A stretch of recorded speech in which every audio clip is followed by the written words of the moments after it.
Stress.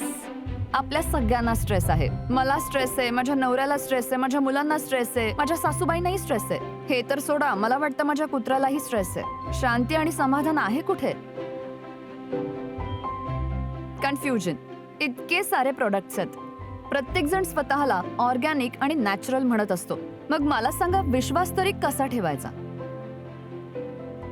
Quick fixes, हे star ingredients आणि यांचे ओव्हरनाईट ग्लोचे दावे. स्किन केअर आहे की जादू?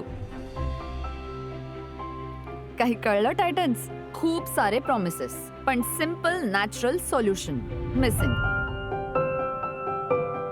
ऑनेस्टी आणि transparency missing.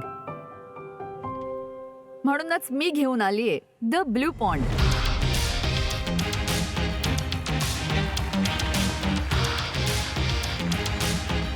The blue pond कोणत्याही थापा नाहीयेत, तर खरंखुरं परिणामकारक स्किन केअर आणि वेलनेस सोल्युशन बनवतं. आमचे सगळेच फॉर्म्युले ऑर्गॅनिक सर्टिफाईड आहेत. पॅकेजिंगच्या वरच इन्ग्रेडियंटची संपूर्ण माहिती आहे. किती ऑर्गॅनिक पर्सेंटेज, किती नॅचरल पर्सेंटेज, कस्टमर हे पॅकेजवरच वाचू शकतात. आयुष्याच्या गोंगाटात ब्लू पॉन्ड, एक peaceful pause.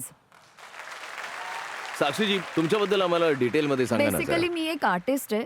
College of आर्ट्सची gold medallist होते मी. त्यानंतर ॲडव्हर्टायझिंगमध्ये फार मोठा काळ घालवला आणि त्या दरम्यान अनेक luxury brands, national international luxury ब्रँड्सवर काम केलं. एक खंत मनात राहिली होती की भारतात लक्झरी ब्रँड्स फार कमी आहेत आणि त्यानंतर मी अनेक स्टार्टअप ब्रँड्स बरोबर कन्सल्टिंग सुरू केलं, त्यांचं ब्रँडिंग, मार्केटिंग, आणि त्यामुळेच काहीतरी सुरू करायची इच्छा.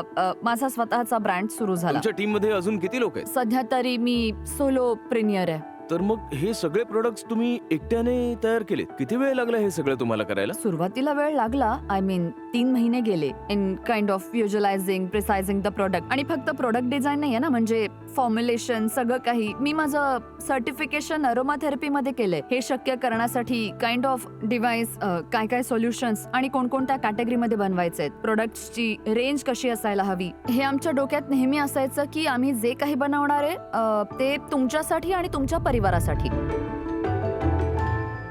साक्षीजी, फार मोठी गोष्ट आहे की तुम्ही एकट्याने आतापर्यंतचा इतका लांब आणि इतका मोठा कमालीचा प्रवास केलेला आहे. घरूनही अनेक लोक तुम्हाला पाहत आहेत आता या मंचावर, आणि बऱ्याच अशा महिला आहेत ज्यांच्या डोक्यामध्ये काही आयडियाज आहेत आणि ज्यांनी ऑलरेडी आपली एंटरप्रेन्योर जर्नी सुरू केलेली आहे. तर तुम्ही त्यांना या मंचावरून काय मेसेज द्याल?